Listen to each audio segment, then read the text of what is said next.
Hello everyone, it's Maddie. It's so hard to believe that we have reached week 9 of the Coasting with Maddie series.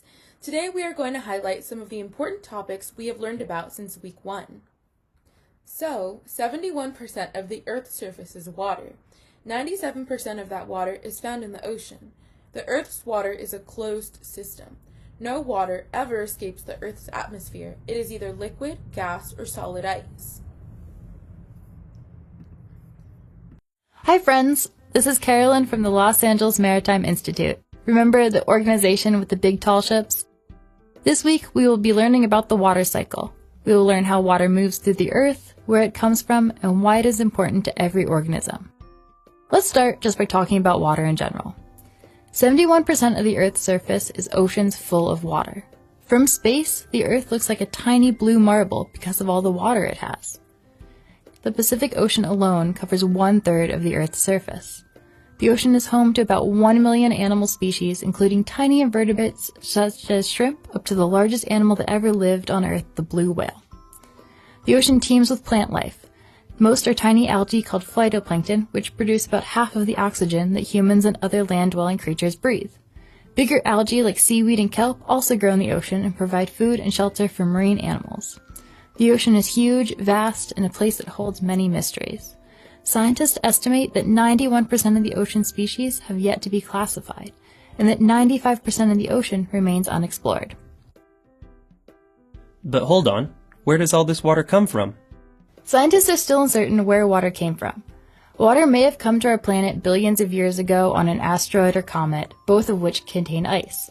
There's even water on the Moon and Mars, which further support this theory. Of course, water in the ocean will move from place to place. The water here in Long Beach, where our ship lives, won't stay here forever. It will move with tides and currents, going to the Indian Ocean, to the deepest part of the ocean, the Mariana Trench, or maybe even the Arctic. But water doesn't just move from ocean to ocean, it will move through the Earth as part of the water cycle. To help us dive into this topic a little more, Jonah here is going to be a water droplet, taking us through the water cycle. As the sun heats the surface of the ocean, water will start to evaporate as part of the water cycle. Jonah in his water droplet form will change from a liquid to a gas, becoming water vapor rising in the atmosphere. This process is known as evaporation. As the water vapor rises through the atmosphere, it will start to cool, and the molecules will group closer together, creating liquid water droplets in a process called condensation. Enough water droplets together will form a cloud by clinging to particles floating in the air, such as dust and ice. For Jonah, this means that he will be making friends high up in the sky. He will cling together with his friends and make a big, nice, fluffy cloud. After enough water droplets come together in a cloud, they become too heavy to stay in the upper atmosphere. So they will begin a process called precipitation. Precipitation falls as rain and sometimes snow, sleet, and hail if the conditions are right. Jonah will leave his friends in the cloud and return to the atmosphere as rain. Jonah could fall back into the ocean, or maybe a swimming pool, a puddle, or a mountain. He could fall as a raindrop hitting the coat of a dog out on a walk. Anywhere on Earth, really. This water will flow downhill through rivers and streams, and even underground through holes in the Earth's crust. This is called runoff. Humans can collect this fresh water and clean it in water filtration plants so that it can be used and distributed in homes. This is the water that you use for drinking, brushing your teeth, or showering. So many other animals use this water too. Bears, cats, birds, mosquitoes, snails all use water in some way to survive. Plants and trees too. But wait, isn't water in the ocean salty?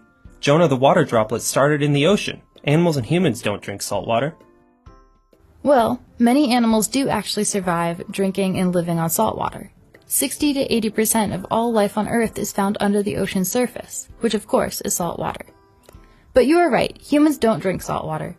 The water cycle purifies and cleans the water as it goes through the water cycle. When Jonah evaporated from the ocean and became a gas, the salt was left behind. Next time you're at the beach, you can watch this process. Grab a cup of salt water and leave it in the sun. Over time, the water will evaporate and you will see the salt crystals stay behind in the cup. What happens when the water in the water cycle is contaminated by pollution? Well, I'm glad you asked. The Earth itself acts as a remarkably good filter. So just like the salt crystals in the cup, most pollutants won't continue through the water cycle past evaporation. Mother Nature ends up taking the impact of the pollution instead of it remaining in our drinking water. However, some pollution does make its way into the water cycle. When the water vapor condenses in the atmosphere, it will sometimes cling to tiny particles in the air. These particles will fall with the rain as a phenomenon called acid rain. These contaminants infect plants and animal life, including humans, hurting their ability to grow, live, and reproduce. Before we go, let's review the water cycle one last time. It all starts with evaporation as the water leaves the earth heating up because of the sun. These water gases then cool down and condense as condensation in the atmosphere. As it condenses, it forms a big cloud, which gets heavier and produces precipitation. The water returns as snow, rain, hail, or sleet. It then runs off mountains and streets and the ground and either becomes groundwater used for brushing your teeth, or it returns to lakes, streams, and the ocean where it started. Thanks for learning with us today. Check out the Water Cycle Activity Worksheet, Water Usage Activity, and Water Pollution Assignment to complete on your own. And in your free time, make sure you subscribe to our YouTube channel, Lammy Topsail. See you next week! Hello everyone! Today we're visiting an underwater park and ecological preserve in La Jolla, just north of San Diego. Here I will be interviewing Beth Basom, Ocean Advisor for the Walter Munk Foundation of the Oceans. Beth, the map exhibit just recently opened in October. Please tell us how this underwater mosaic map of the Grand Canyons of La Jolla came about. Hi Maddie, I'm really glad to welcome you to the map of the Grand Canyons of La Jolla. And this project, as you said, opened October 19th to the public, and we're so excited to have everyone come and view it now.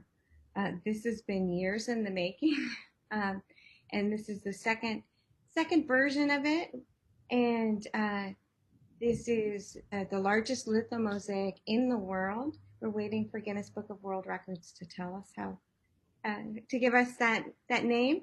It's 2,500 square feet, which is the size of 9 school buses parked side by side. And it's an educational plaza that also has signs. It has QR codes involved. It's just a whole educational experience when you come down. And what it does is it shows you what's underwater out in our beautiful La Jolla beaches. What is a lithomosaic? Could you explain that a little bit? Sure. So it's slightly different than a regular mosaic. It's still tile work. You can kind of see it in the behind me here. It's still tile work, and what it is it's done by gluing individual tiles upside down onto mats. So you're actually creating it upside down and backwards. And then the whole piece of mesh with all the tiles on it gets flipped over into the concrete, and then it releases the tiles in there. It's a technique that's been developed by Robin Brailsford and Wick Alexander, the artist who came up with this technique. That's so interesting. About how many tiles make up a lithomosaic? So as I said, this is the largest lithomosaic in the world to date. And we estimate there are at least 500,000 tiles in this. So 500,000. When it's hard to travel and come down, you can still meet the map online. We have a website called waltermunkway.com, and that's Munk, M-U-N-K. And so they can view a digital version of the map where they'll be able to scroll over the different animals and find out more about our wonderful species here on the California coast. I hear that the artist laying the tiles had an interesting way of assembling each tile. Did they really have to lay above the lithomosaic balanced on a platform? Can you tell us a little bit about how that went down? Yeah, so that's actually how they had to install it into the concrete. The artists themselves had a huge building here at Scripps where they were able to lay out the entire lithomosaic on the floor of it and glue all the pieces together. So the map was actually finished before it was ever put into concrete. When they cut it down into pieces, and when they were going to install it into the concrete, all of the construction workers had to hover above the concrete, which had already been poured, and kind of like a dance choreograph, they had to work on their individual pieces. They started at one end of the mosaic. They were suspended over it because the concrete was wet and they would have fallen through. So they had to be suspended and then moved down as each piece of concrete was put in. So it was like watching choreography. That must have been super fun to watch. About how many animals are shown in this great big map? Are the animals true to size? So we have 123 species. That does include plants and reptiles. Some of them are on land, but they're all native to this part of San Diego. We do have one, however, which is it's kind of the quiz I like to give to people if they can pick out which is the one non-native species that's there. Other than that, they're as close to true to size as we can make them. It's a little hard to make a Spanish shawl, which is an underwater sea slug, and they're about half an inch long. So that would be one tile. So we had to kind of make those slightly bigger so that they could be better represented. So most of these animals are native to this area only? Yes, so everything that you see on the map can be found underwater, 100 feet away in the ocean right there. And the only one, as I said, that doesn't live in this area is a species of ray that greets you at the entrance to the map when you come off Walter Monk Way. And that is a type of ray called Monk's Devil Ray. And it was named after our founder, Walter Monk. So he's a sentimental, he's there for sentimental reasons. They live in the Sea of Cortez. Oh, okay. Very cool. The mosaic begins at the beach and moves out to deep water and much larger animals. Does this mosaic represent what happens right off the beach here in La Jolla? La Jolla? Absolutely. So I like to explain it as if you look at a relief map where they used create maps to give you the idea of how tall a mountain is. So this is the underwater version of it. It's called a bathymetry. So the different colors of blue in the map show you what depth you're at, and it creates a beautiful picture of what happens with the contours of the canyons and how they meet underwater. Oh, so not just animals. Yeah. Very cool. What else is featured in the exhibit? So there is one thing that's very interesting on the map that is a series of red lines and arcs that kind of come out from Scripps Pier. Scripps Pier is a very important landmark here in La Jolla, and these lines are part of a paper that Walter wrote in 1947. And what these lines explain is how the underwater currents bounce off the canyons, how they bring food into the area for all the species that live there, and they also create the really wonderful waves that we have for surfing. He was the first surf forecaster by explaining wave refraction. That's very California. There seems to be a QR code that people read using their phone. What sort of information is given with each animal's QR code? So as part of the answer to the last question, we do have signs as well. And each of the animals has a number next to it, and you can actually look at the number, go over to the sign, and find the animal or the plant on the sign itself. We had local divers and photographers donate their photos for these signs, so they're very colorful and they're very informative. When you trigger the QR code that's on the sign next to your species, it'll bring up a page that explains where it lives, how big it is, what does it eat, who eats it, and it gives you a gallery of photos as well. So there's a lot of information that comes up with those QR codes.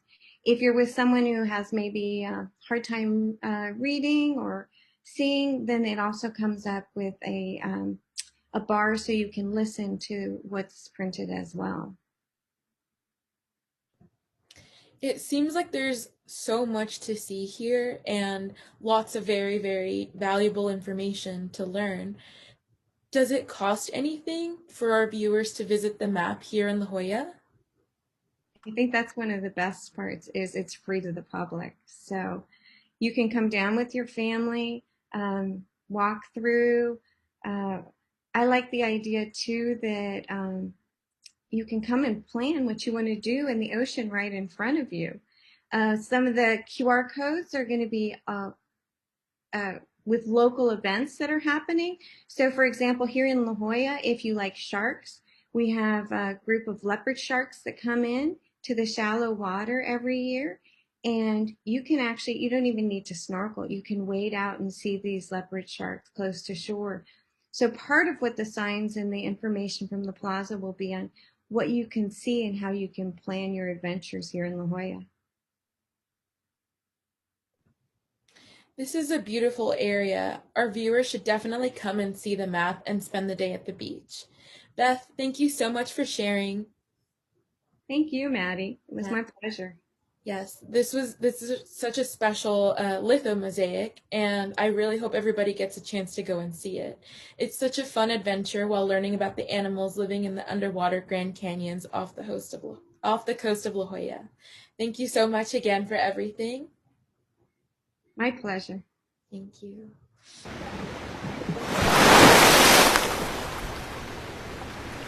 Hello, I'm Mary Monk, President of the Walter Monk Foundation for the Oceans. We're so pleased to be part of this year's Geography 2050 conference focused on the future of the world oceans. We're excited not only to share a little information about the foundation and my husband Walter Monk's legacy, but how his 1947 paper on the Grand Canyons of La Jolla has led to the installation of the largest lithomosaic in the world, an educational, artistic map that tells the story of the underwater park and ecological reserves just offshore. We hope you will enjoy our story.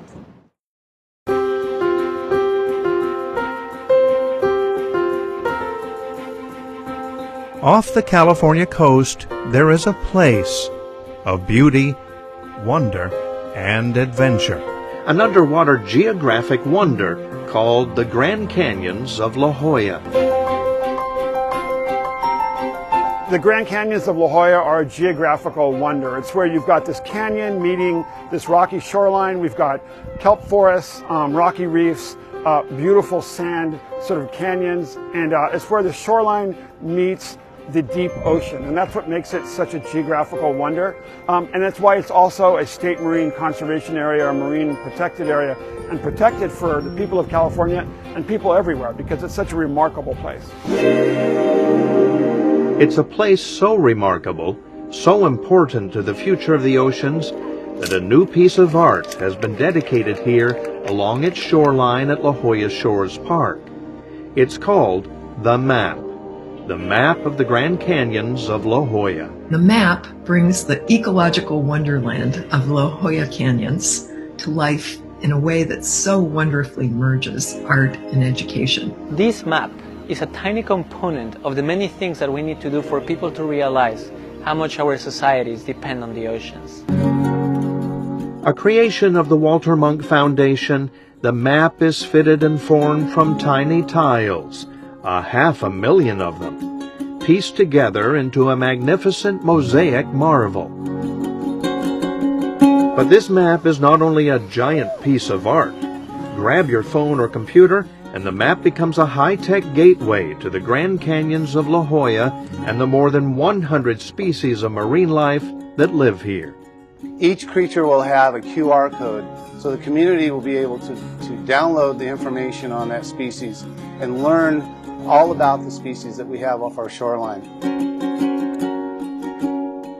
The marine life you're going to see on the map is controlled by the faults The faults expose this rich tapestry of geology on the seafloor that the kelp can attach to, that the fish can live in and get shelter. So all of a sudden we have a link between what outcrops, what is on the seafloor, and what's the biohabitat. Furthermore, these canyons provide a conveyor belt of bringing nutrients and sand from shallow water to deep water. So this here affects habitats that are in the deep sea that don't ever see the light of day. The tiles that do see the light of day may be small, but they are built upon the legacy of a giant, legendary oceanographer and Foundation namesake, Walter Munk.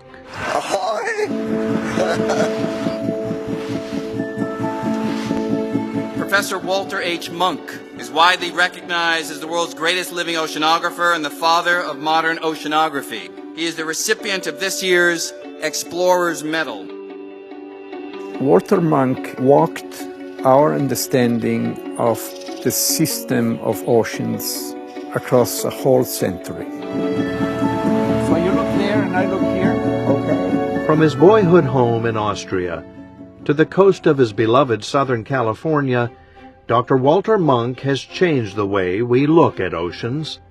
During World War II, he joined the Army and worked with the Navy, his studies of wind and waves helping our Allied forces turn the tides of battle. He was leading the team that was figuring out the equations to predict the tides so that we could have a successful Allied victory in Normandy. Over the years, he studied the effects on the ocean from nuclear blasts at Bikini Atoll to the waves that move us all. Walter's early work successfully forecast the first ocean swells across the Pacific. This had a huge impact and paved the way for surfers to be able to predict when and where to surf. He was the first surf forecaster, and we reap the benefits from him every day.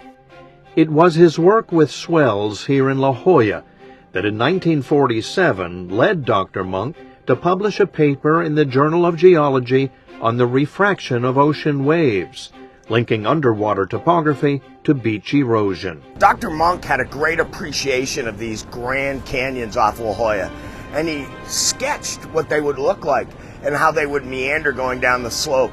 And other scientists were intrigued by his insights and followed up on these studies. These canyons here are fault controlled. So the Newport Englewood Rose Canyon fault comes up the 5, jogs to the west, comes across here by the beach and tennis club, and this fault controls the canyon head. The canyon head starts in about 8 meters of water, about 25 feet, and extends all the way down to about 1,200 meters or 3,600 feet. Submarine canyons are canyons that are beneath the sea, and they scour the margins. So here, hidden from us, are mountains that are as high as anything we see here in Palomar Mountain, the lagunas. So these mountains and islands are because the topography offshore has been twisted and faulted and folded, and these faults control where the canyons are. What's great about this map, of the big map of the Grand Canyon of La Jolla, is that it shows the open ocean linking into the shoreline of these great species, and it has these lines. It shows these lines that come from a paper from Walter Munk in the 1940s that show the bathymetry, the currents, the wave refraction here that make this such a special place, as well as marking the marine reserve. So it's really, really an amazing piece of geography in action. It is geography that has come to life. A map that not only stands as a gateway to these unique underwater canyons, but now welcomes the next wave of explorers toward the future of our oceans.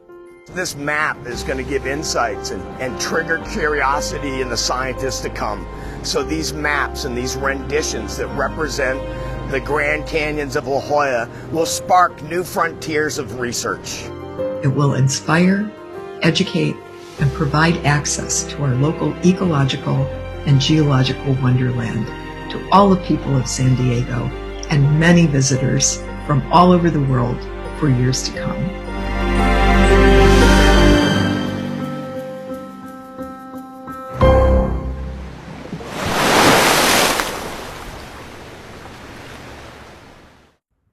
We also learned learned about the importance of marine protected areas. Luckily, marine protected areas are located all around the world, protecting against overfishing and preserving habitats for endangered sea life. In 2005, I heard rumors about big fish swimming in Cabo Pumo. I escaped from school to check if these rumors were true. I had never seen a school of jacks bigger than that I saw that day. Welcome to Wavelengths, where we talk about our planet with experts from Scripps Institution of Oceanography, covering everything from the deep sea to the edge of the atmosphere. I'm Kate Furby, a marine biologist and journalist. I got my PhD here a few years ago, and now I'm back, learning more about what's happening at Scripps.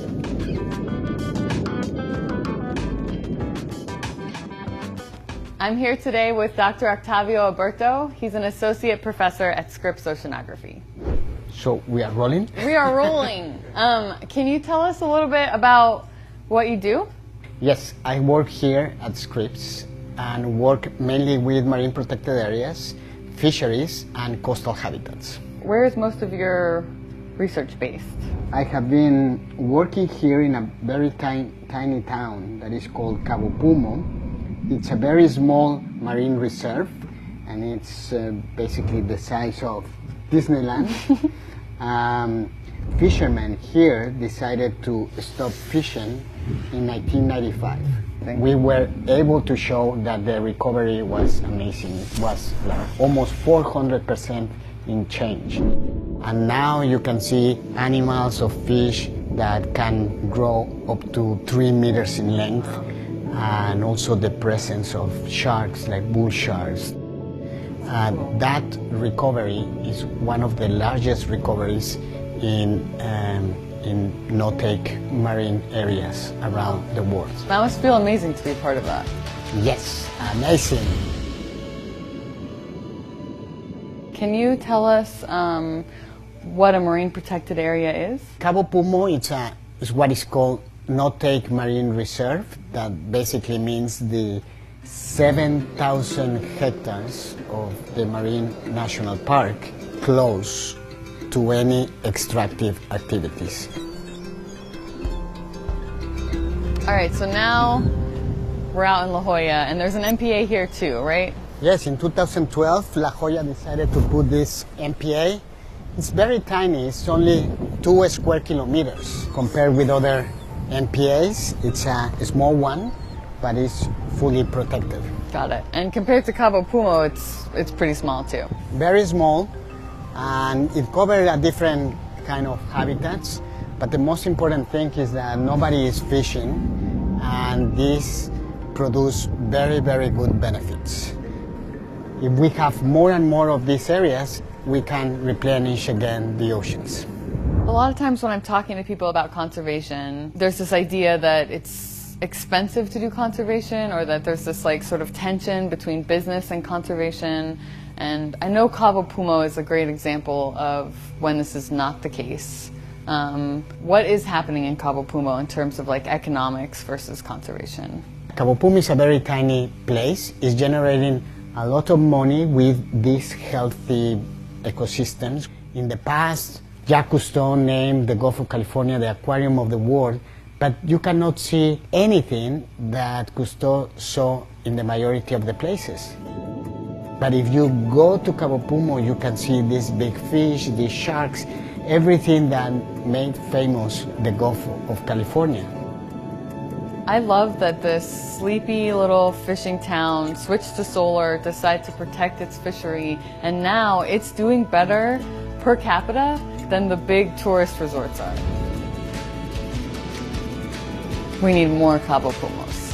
We need more, thousands of them.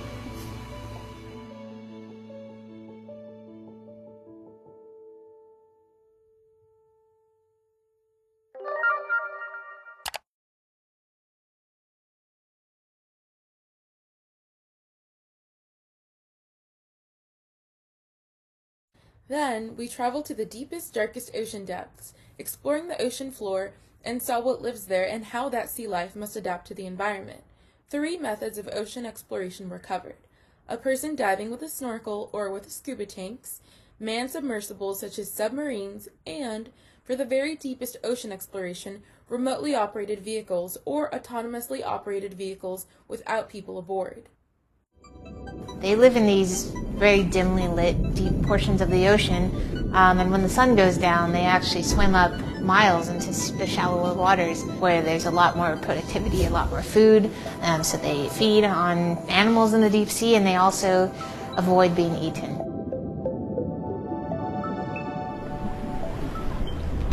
Welcome to Wavelengths, where we talk about our planet with experts from Scripps Institution of Oceanography, covering everything from the deep sea to the edge of the atmosphere.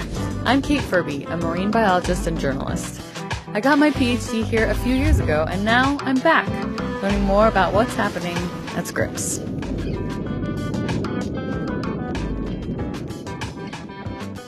I'm here today with Dr. Anela Choi. She's an assistant professor at Scripps Oceanography. She studies deep sea food webs. So every night these animals are coming up from the depths. What scale are we talking about for this? Yeah, well, let's remember that these are pretty small animals. Sometimes they're this big to, this big. And they're swimming hundreds of feet up and down in the ocean every single day. And when you're this big, it's basically like running a marathon every single day just to get your meal. And you look at how everything is connected? Yeah, we look at through how animals are connected through feeding. So predator-prey interactions. We look at diet, we look at trophic levels, which is basically where in the food web an animal is feeding, and how all of those different steps lead up to top predators. Things are pretty complicated in the ocean. Animals are adapted to eat a wide variety of different animals because in the deep sea, you never know when your next meal is going to come. I could never live there. I couldn't either. I have snacks in my pocket right now. So how do you do the research that you're doing? Yeah, we rely on a number of different tools to basically bring us into the deep sea. And we use a lot of remotely operated vehicles, a lot of deep diving robots. We send down trawls, and we also look at the diets of animals who are basically sampling this midwater community for us. Is that where this guy comes in? Yeah, so in this jar is a really large long-nosed lancetfish. I was going to ask you what the lancetfish eats, but looking at his face, it looks like whatever he wants. What do they actually eat? Well, maybe you'll see for yourself. I'm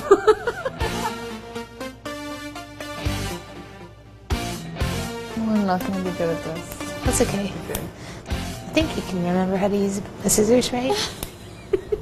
Oh, wow. So there's a piece of plastic you can see right away, along with all of the different prey items in this stomach. Kate has some of these. These are hatchet fish. Oh my God. Whoa.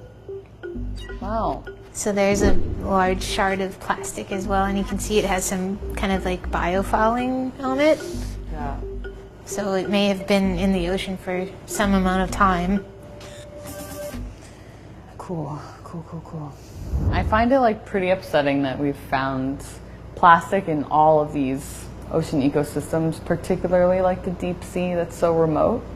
And I think it's really important that we use this knowledge in a positive way, and we use it to show people how they are connected to the deep sea, not just through the plastic products that they use every day, but the food that we eat, the cars that we drive and the planes that we fly, the devices that we use in our pockets every single day. A lot of these resources come from the deep sea. That's a really inspirational way to think about the plastic problem. I think the idea that that's really compelling is that all of the ocean animals are connected, but we're also part of that ecosystem.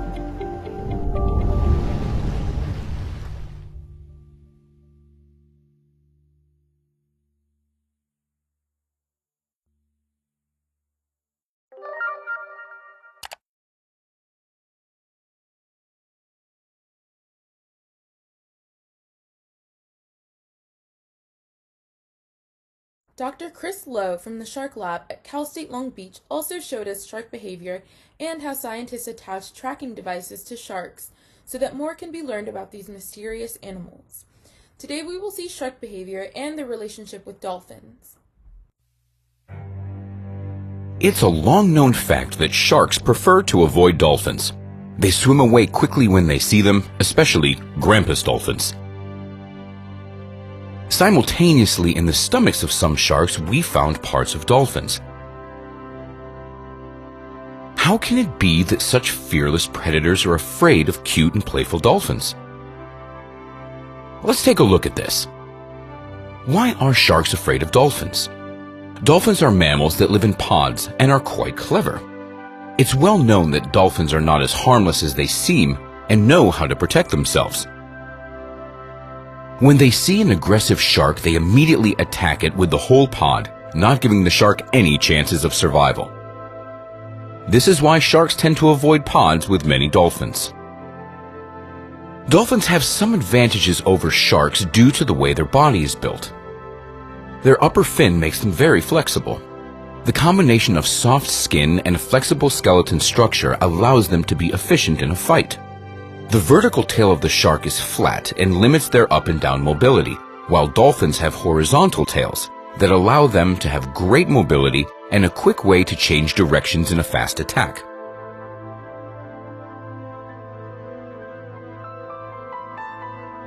The heads of dolphins have very thick and very strong skin and act as a biological battering ram. Dolphins can be several meters under the shark and then quickly swim upwards and slam their snout into the shark's soft stomach. This will lead to serious internal traumas. When they have to defend themselves, they will protect each other from the shark's attack with their massive snouts that they use to hit the gills of the shark. A well-placed hit can cause enough damage to kill the shark.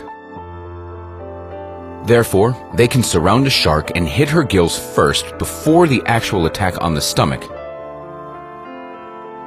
In a way, they just frighten the shark until it swims away itself.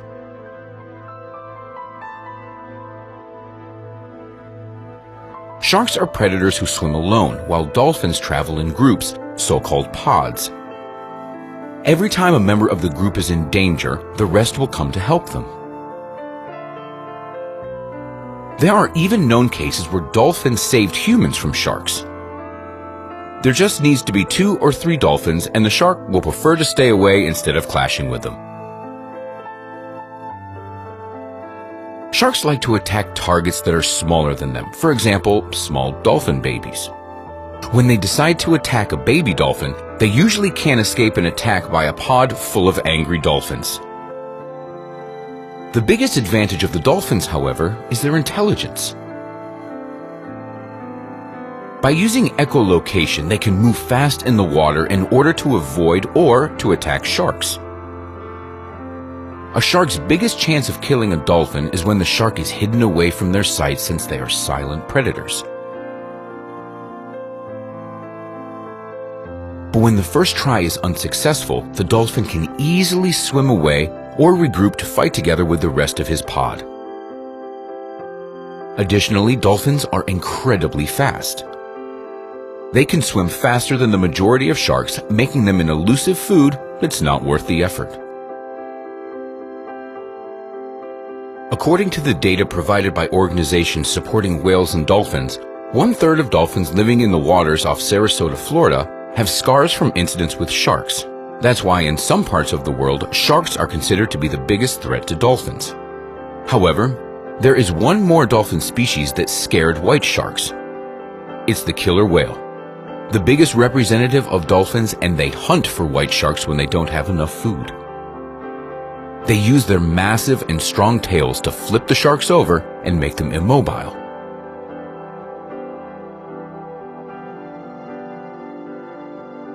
This is why white sharks prefer to flee from killer whales immediately, as they are especially interested in eating their liver.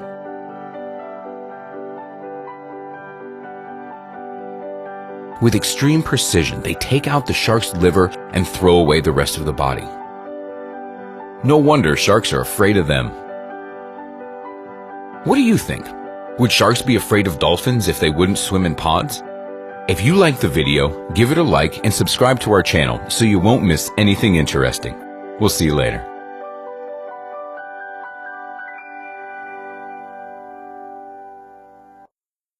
Lastly, we'll finish with a high-tech submarine dropping to the depths and learn how the intense atmospheric pressure affects a spherical object. The host makes the voyage so real you might feel like you're aboard. So we've now dropped below 200 meters deep. Okay, they've seen a shark. What? There's a shark somewhere around here. Oh!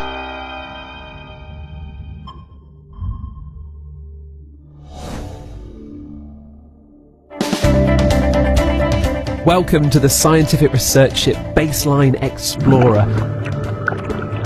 We're just off the coast of Bermuda in the North Atlantic Ocean, 775 miles from New York, 1,051 miles from Florida, 3,237 miles from Cornwall. I'm Greg Foote, I'm the onboard science reporter, and today I'm getting the chance to dive down into the deep ocean in a submersible called Nomad. I'm excited. Yeah, I've been waiting a very long time for this, so let's get down there. Hello, sir. Can I come in? Oh, it is a bit small, isn't it? All right. See you topside. Yeah, I think we're ready to slide you into position. Okay. Oh, we're flying. Okay, let's turn this on. On that side, is it? We're in. I guess we're ready to go then. Yeah, good, thank you. Oh, it's so good to be in here. I've been waiting for this for such a long Fantastic. time. So they're starting to release straps now. Roger that, doing a thruster. So I'm going to test my thrusters. There's Kenny. Oh, that's my first glimpse of underwater. That is my first glimpse of the underwater. You're off the hook. Good luck on your journey to the deep. Roger that. Here we go. Thank you, Jeremy. Okay, so we're well clear. So we're positively buoyant right now, aren't we? Yep. Inside the big gold tanks that you look on the side here, those are our main ballast tanks. So they're full of air, and they're keeping us right up out of the water. And then in behind us, we have what's called a variable ballast tank, and that's what we use to fine adjust our trim on the bottom. So excited. so excited. Topside is Nomad. Topside, go ahead. Yeah, my hatch is secure, life support is running. Pre-dive safety briefing has been completed. We're looking for permission just to open our vents and just get out of this heat. Good copy, hatch secure, life support systems on and running, safety is complete. You're clear to vent and dip down the lift. Roger that, opening vents now. Okay, so tell me what happens as we open the vents. So you can see the air starting to come out there. Yeah. Right? And it's going to tip forward. And then it's going to roll back in a minute. So that's our start. That's quite a scary feeling, actually, isn't it? Yep.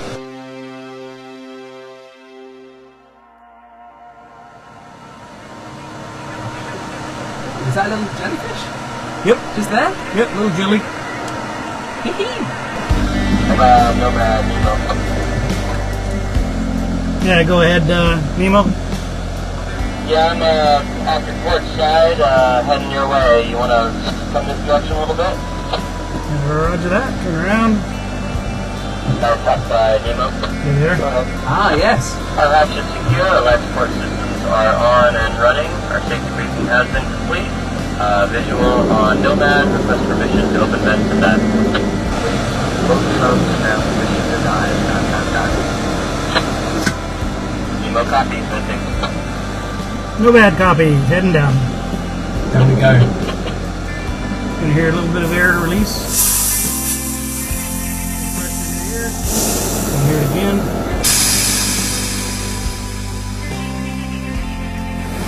Wow. And we're on our way. It is so beautifully smooth, isn't it? Yeah, it is. Get away from the wave action. There we go. So you can already see at just 15 feet down that it gets a lot bluer the deeper you go, and that's because the sunlight that's coming in is getting absorbed and scattered by all the water around us. and actually the red gets absorbed and scattered first, which means it just gets bluer and bluer and bluer on the way down to the depths. Topside, topside. This is Nomad. My depth is 24 feet. My heading is 240. My life support is okay, and my vents are secure. So we just hover here for a little bit. No, waiting. we're still going down. Are we going down? Yeah, yeah. You just can't tell at all. No. So we're sinking. Is that a co-pilot job, just to clean the windows? Absolutely. I can do that. Yeah. Yeah, there they are. That is a phenomenal sight. It's like they're flying. They are. Isn't it? Yep. Whoa! Yeah, hi guys, we see you. There he goes. Look at him spin.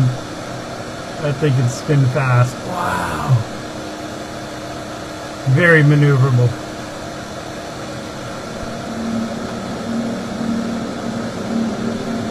You're just giving them a little pirouette, are you, Calvin? Give him a little spin, a little dance.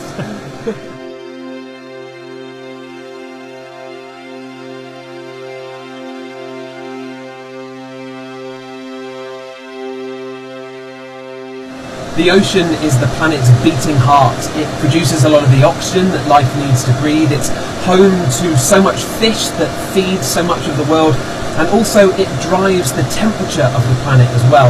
And just like measuring the pulse to get a sense of the health of the body, we can measure the ocean currents down here in the deep oceans to get a sense of the health of the whole planet, and of course the deep ocean. And that is what Nekton is doing. Nekton's scientific mission is the XL Catlin Deep Ocean Survey, and right now I am 565 foot down in this incredible submersible with Kelvin doing just that.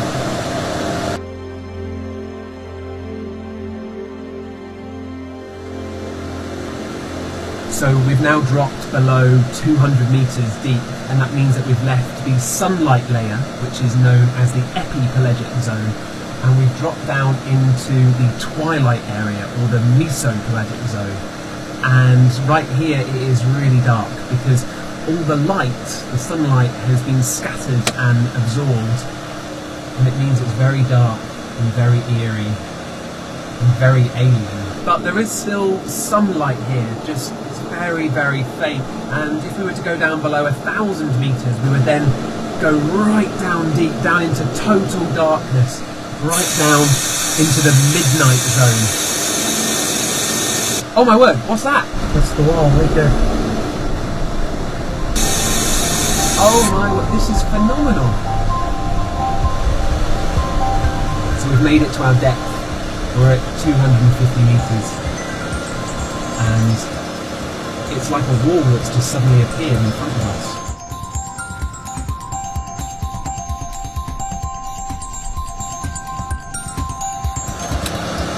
So we're in this field of wire corals, and there's a few little fish dancing around as well, and we can see some other kind of sprouting corals on the rock. I mean, that's not the scientific name, because I don't really know what it is, Yep. but so when we're up on the ship at sea level, we say that the pressure is 1 atmosphere, and that is essentially the amount of pressure pushing down on top of us from the whole of the atmosphere, all of that air pushing down on our shoulders. Now it's actually quite a lot, but we never stop and think about it because we've grown up with it, we've evolved to deal with it. But as you dive deeper and deeper into the water, with all that water on top of you, that starts pushing down on you, and that's why the pressure increases. And actually it goes up by 1 atmosphere every 10 meters. So we're at 820 feet. Or we could say 25 atmospheres because we're at 250 meters. Which is easily the same as having a jumbo jet, or a few of them, kind of on top of the sub right now. I find one enough. One is enough? Sometimes. I guess, I'm guessing it actually wouldn't be possible to open that at all. No. There's no way you could push that hatch open. Not a chance. I'm not going to do it, but I could actually undog it. Nothing would happen. You don't need to do that. I won't do it. I'm going to trust the science. Yeah, exactly. Tell me about this incredible machine. How can it survive those massive pressures? Well, we're in a perfect sphere. So this is an acrylic sphere, and it is built to handle that pressure. So if it was square, the sides would push in, but because it's a perfect sphere, it doesn't crush. It pushes in on itself and actually gets quite strong. amazing bit of tech. These Triton submersibles are fantastic. It's home for you. It's your office. It is my office. Yeah. What an office! I have the best office. Oh, you really do. Yeah. And the part that I like about it the best is that we can come down and spend 2 or 3 hours down here, go straight back to the surface, get out, and have a nice cool drink. Whereas our technical divers, who are also part of the Necton mission, those guys are absolutely amazing, global underwater explorers. They are diving for 5-6 hours a day, and their decompression, their deco can be hanging at like less than 10 meters below the surface for an hour and a half, 2 hours. Give us a call. Sure. Go ahead, Nemo. This is Nomad. Okay, they've seen a shark sighting. What? There's a shark somewhere around here.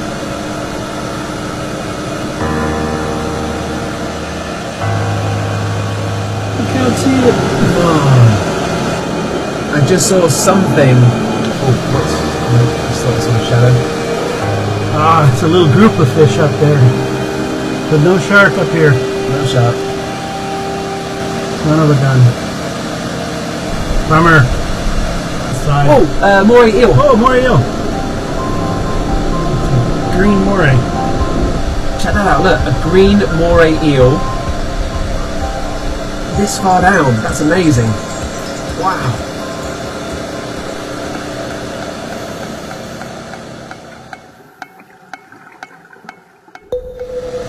You've probably heard that we've only mapped 5% of the ocean floor. That's actually not right. We have actually mapped 100% of the ocean's floor, but to a resolution of 5 kilometers. So you're not going to see much detail at all. It's like a really grainy image. But actually, thanks to missions like the Necton mission and some clever bits of trickery where satellites can look down at the ocean and using maths can work out the local shifts in gravity, we've actually mapped about 10 to 15% of the ocean floor to a resolution of about 100 meters. However, saying all that, we have only ever taken samples of 0.0001% of the whole of the ocean floor. So, it is very much still one of the most unexplored areas of our planet. And that is exactly why the Necton mission is here. That is exactly why we are doing the ExoPlatinum Deep Ocean Survey. And that is why we are down at 250 meters underneath that surface of the ocean, looking out across this alien-looking landscape. Alright, we're going up. So Nemo's just taking a look at a couple of crevices in this wall here that we're on the side of. We're right on the side of this seamount that just drops right off. So we're just coming up to the top of the seamount, the top of this underwater mountain that we've been on the side of for the last 2.5 hours. Topside. This is Nomad. Cleared the top of the wall at 250 feet. Continuing our ascent.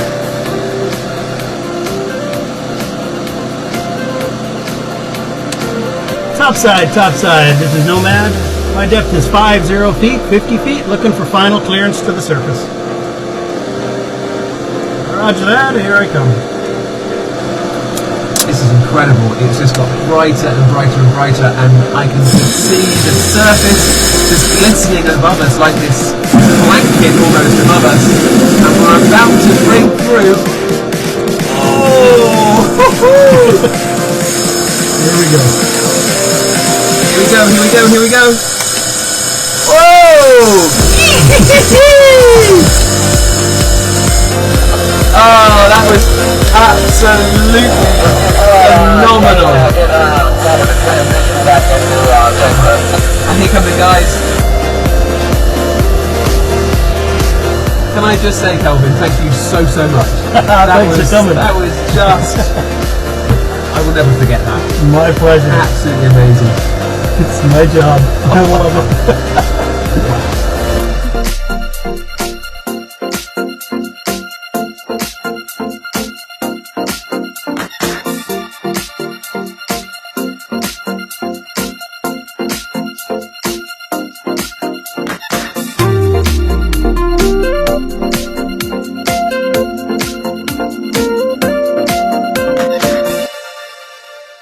That's it for today. We'll see you next week, and be prepared to let us know what your favorite place was that we visited along the coast from the Port of Los Angeles to the Port of San Diego.